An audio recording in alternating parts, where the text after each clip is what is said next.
Philippines dahil po nag-a-attend siya ng mga event po na ganito sa pagtulong sa kapwa.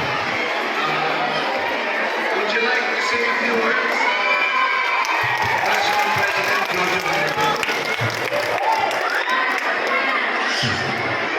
Magandang tanghali po at magandang hapon po sa inyong lahat.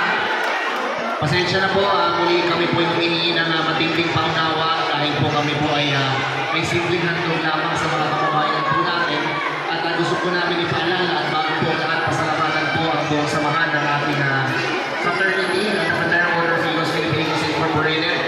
Specifically to all the clubs, the majority of the clubs na umattend po at nag-participate dito, the NCR Fleet na anig, palakpakan po natin sila mga pagkakot. At ang mga iba't ibang sangay ng aming samahan, meron po kaming ilang milyon na miyembro sa loob ng aming samahan, pero ito lamang po ang aming gustong adikain. Ang tumulong po, hindi man kami makasulba ng karamihan ng inyong problema, ba't kami ay maging tulay ng Panginoon para makabuti pa po ang inyong mga pinagdadaanan sa buhay. Alam natin na lahat ng pinagdadaanan ay mayroong karapat dapat ng panalangin at lahat po ng yan ay dudulugin po ng ating Panginoon. Tama po? At gusto ko po ipaalam sa inyo, hindi po magiging posible ang proyekto na ito, ang simpleng proyekto na ito, kung hindi po ako nagkaroon ng isang kaibigan na mayroong tunay na serbisyo, hindi po ako nagkaroon ng kaibigan na may isang tunay na puso para sa kababayan niya sa Valenzuela. Gusto ko po ipakilala sa inyo, palakpakan niyo po ang inyong konsihala, Cristina Shano, palakpakan niyo po. Siya po yung aking mabuting kaibigan, simula sa pula siya po yung nakakampanya dito, ay kasama ko na po siya. At hindi po kasi kami nakakalimot sa mga kababayan namin sa Valenzuela. Ako po, simula na nasulong ang Arcong Bato, kami po yung mga isa sa pinakamalaking benepisyaryo na tumulong po sa barangay na iyan, o kasunungan po ang barangay Arcong Bato. Ngayon naman po, kami po ay pumapalit po rito sa kadahilanan na marami po na-receive na report sa aming opisina. Yung may mga pangangailangan po ang mga senior citizens natin dito at gusto ko pong ipaalam sa inyo, ang daladala po namin ng gamot ngayon ay hindi po maintenance. Pero gusto ko pong iparating sa inyo through your counselor, kukunin po namin ang mga pangalan ng mga senior citizen at ipapasa po sa aming opisina at magkakaroon po kami ng sustainable program para i-handle ang maintenance ng mga matatanda po dito sa Valenzuela. So alam ko po na ang pangako, madalas nangangako pagdating ng eleksyon. Pero gusto ko pong malaman ninyo, kami po ay pumarito hindi dahil sa eleksyon. Kami po ay tunay ng Panginoon para tutulungan kayo. Hindi po kami nangangampanya, hindi po ako nangangampanya. Pero sana po pagdating ng eleksyon, piliin niyo po yung katulad ng ating konsihala na may puso mo na talagang servisyo. So mga kapatid ko, mga kababayan ko dito po sa Valenzuela, ako po ang inyong National President ng Fraternal Order of Eagles Filipinos Incorporated. We are non-political, non-partisan, but at the end of the day, the politicians behind us is helping us to provide something for the needy. Lahat po ng mga politiko natin na matapat sa serbisyo ay nilalapitan po natin para pagbuklod po rin ang tulong na kaya po namin ibigay para po sa mga kababayan natin. Alam ko po, ang tingin nyo sa amin ngayon ay fried chicken na, spaghetti at pagkaling ng gutom na po kayo. So, ganoon din po rin. Marami pong nanggaling sa malalayong lugar, galing sa Bales. Meron po, palakpakan po natin si Kuya Pres Dennis Banta, nandiyan po. Bumiyahe pa po ng ilang oras para iparating po ang tulong. At nandiyan pa po ang mga taga-Montalban Rizal, na malayo rin po, Kuya Jun Papa. Nandiyan din po ang iba't ibang club namin, Pasay Silangan Eagles Club, Kuya Mark, Gloria Baron, Kuya Arthur Sofre ng Puntilupa, Kuya Jumel, ang ating National Treasurer ng Stad Tagalitas. Nandiyan din po ang taga-Masid, New Horizon.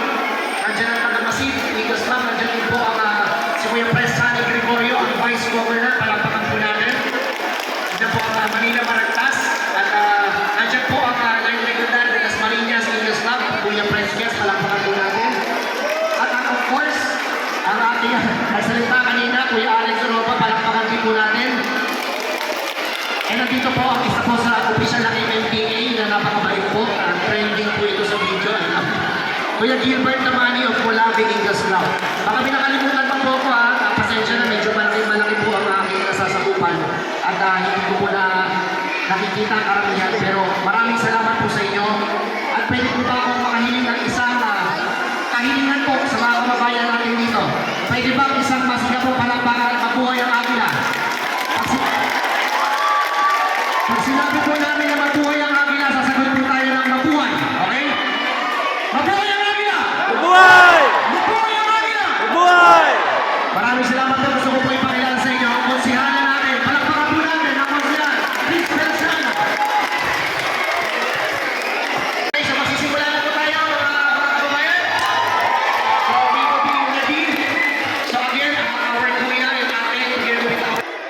po nang dadaan dyan, lahat yan nabigyan. Yan, kung napapansin ninyo, lahat ng bumababa sa hagdan na yan, meron dala. Yan. Yan po ang munting tulong namin, handog dito sa Valenzuela. Salamat po.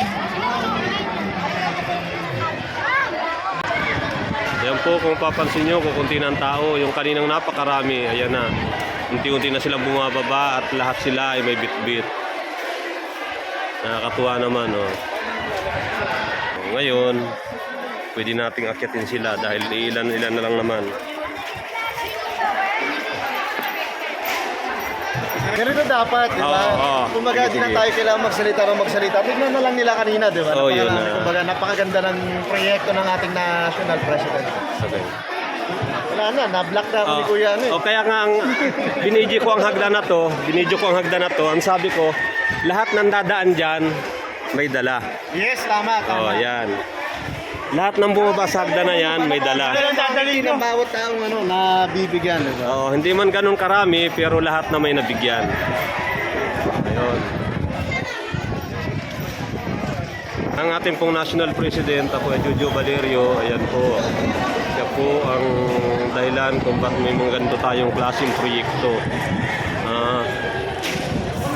Sana po hanggat nandyan ka sa taas, patuloy po tayong tumulong sa ating mga kababayan. Maraming salamat sa iyo, Kuya MP Jojo Valerio.